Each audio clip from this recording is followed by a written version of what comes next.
Experts would teach us in psychology and dream sleep science that we can understand our nighttime dreams as the work of our subconscious mind. In other words, we generally do not understand ourselves to be in control of our dreams. Yet we also generally understand or see them as if they might have some meaning or relevance for our daytime life. At least sometimes we see them this way. When we dream in the daytime, however, we refer to those visions as fantasies, hopes, aspirations. Our dreams are something we hope to someday see fulfilled. In 1902, Theodor Herzl wrote, "If we will it, it is no dream. Im tirtzu, if we want it enough, if we will it to happen, ein zo agada." It's not just a story, it's not just some hopeful fantasy. He dared to believe, to dream, that the Jewish people could once again become a sovereign nation in our own land for the first time since the days of the Maccabees, whose struggles we remember tonight. "I have a dream," cried Martin Luther King Jr. in August 1963, as he dared to hope and to dream that America might begin to live up to its promise of equality. These two types of dreams are usually seen as distinct from one another. And yet, simply by using the same word for both types, we seem to be acknowledging that there might be something these two things share. Perhaps it's mystical, or spiritual, or mysterious, or even purely coincidental that we use the same word. But perhaps the connection, the thread that these two types of dreams, waking dreams, hopes, and sleeping dreams, have, is that both can at least sometimes represent for us an opportunity. I think this is the case in our Torah portion this week. It begins with Pharaoh's two dreams, as we just heard. First, he dreams of the 7 handsome, healthy cows who are then eaten up by these these ugly or evil, skinny cows. Emaciated, weak, they don't have any meat on their bones. And he is startled awake. Then he falls asleep again and dreams of 7 healthy, beautiful grains, all on one stalk, that are quickly devoured by the 7 thin, weak, wind-scorched ears, and he is startled awake. Curiously, though, the Torah only states one time that Pharaoh fell asleep, but says that he dreamt twice. It begins, as you heard, Vayehi miketz shnatayim yamim uFaro cholem. After 2 years' time, Pharaoh cholem, he dreams, which is sometimes translated as dreamt, but actually is a present tense idea. He is dreaming. He is a dreamer.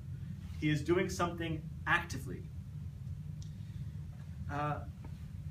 He has this waking vision that makes no sense to him.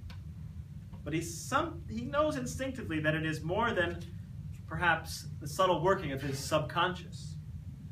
Before the second dream, the Torah states explicitly that he falls asleep. And yet, the word that describes how he wakes up is also quite curious.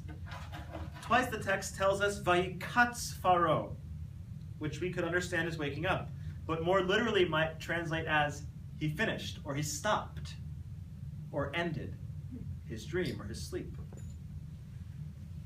I understand this and interpret this to mean that the visions Pharaoh had, the details of his dreams were so startling they stopped him in his tracks. They startled him awake, or perhaps brought him back from his daydream, pale in the face, in need of somebody to help him understand what kind of opportunity or message these dreams represented.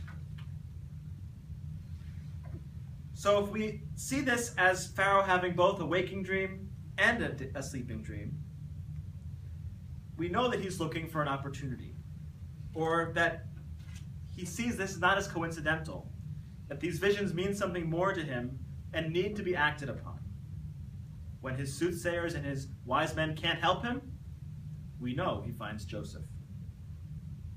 As many of us might know, Joseph tells Pharaoh that his 2 dreams mean the same thing, that they are important for 7 years to come of wealth and bounty, followed immediately by 7 years of famine, drought, misery.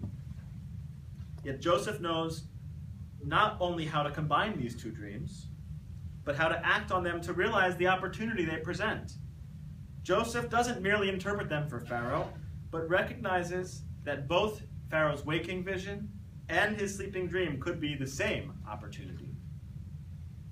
Sometimes we have dreams that we don't recognize as opportunities at first. We might feel that there's something important, but don't know exactly what it is. We might disregard what our subconscious may be trying to tell us. We don't even recall the dream when we've woken up, or we fail to act properly on the opportunity because we don't know how to turn it into a reality. So what do we do with our dreams? Whether they're waking dreams or sleeping dreams, I think we might find a meaningful approach by taking 3 simple steps. Well, at least 3 steps. I'm not sure how simple they are. First, we have to remember our dream. This may seem obvious, but given that so few of us remember our nighttime dreams, this isn't such an easy task. I think it might be all the more difficult with hopes and aspirations. We can sometimes feel dejected, feel that we're struggling to remember the bigger picture or the bigger hope that we're working towards amidst the daily grind or hassle of life, or hustle-bustle, not hassle, excuse me, daily hustle and challenges of life. I imagine that Theodor Herzl sometimes got lost in the politics that went into creating this vision for a Jewish state, and that Martin Luther King struggled to see the light of his dream when he was sitting in a jail cell. So we have to not only remember our dreams, our nighttime dreams, if they are to become opportunities, but also be determined not to forget our daytime dreams. We have to identify them, identify that which is within them that we can aspire towards. Second, we have to make a plan. For Joseph, this was very easy. His plan was for Pharaoh to select a discerning and wise man to set over all of Egypt so that he might collect resources during the years of plenty to save for the years of famine. Without a Joseph in our lives, this means we need to create the plan for ourselves and assess what the opportunities are within our dreams. Maybe it's a personal opportunity, a deeply internal opportunity to settle some subconscious matter that is still haunting us when we go to sleep. Maybe it is a more external opportunity to enact a hope or aspiration for ourselves and our community. Regardless, we aren't going to have a Joseph to do that for us. We must make the plan ourselves. Just like Herzl, just like King, our plans will certainly need step-by-step, meticulous work to become reality, but they'll begin as plans. Third, we have to share that plan. Joseph did this pretty easily, and he had the might of a Pharaoh behind him. He shared his plan, and boom, it became a reality. Herzl and King had a more difficult time sharing their plan. But when they shared it, their strength grew with each person they brought into their dream. And it grew exponentially until that dream started to become real.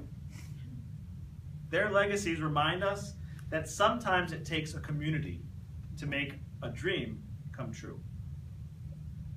As I was studying this stuff about dreams, I found the following passage. He who had a dream but does not remember what he saw should stand in prayer and say to God, Master of the universe, I am yours, and my dreams are yours. I dreamed a dream, but I do not know what it is. Whether I have dreamed about myself or whether I dreamed about others, if the dreams be good dreams, strengthen them and confirm them, just like the dreams of Joseph. And if they require healing, heal them, as Miriam was healed of her leprosy. As you turn curse into blessing, so may you turn all my dreams into something good for me.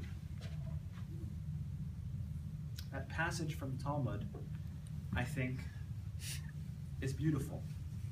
But tonight, I pray not that God will turn our dreams into something good for us, though may God certainly do this for us. But my prayer tonight is that we might follow our own hearts and our heads and learn to do this on our own merits, as Joseph did. Shabbat Shalom and Chalomot Metukim, sweet dreams.